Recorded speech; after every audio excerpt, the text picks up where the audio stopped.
إن الله وملائكته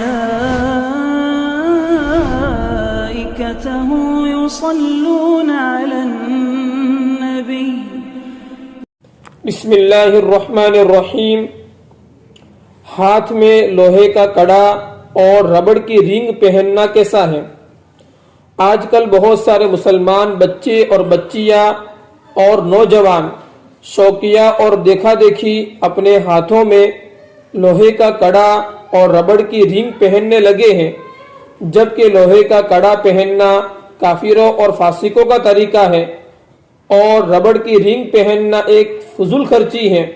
اس لیے مسلمانوں کو ان چیزوں کے پہننے سے اجتناب کرنا چاہیے، یعنی بچنا چاہیے، کیونکہ یہ کافروں اور فاسقوں کا طریقہ ہے۔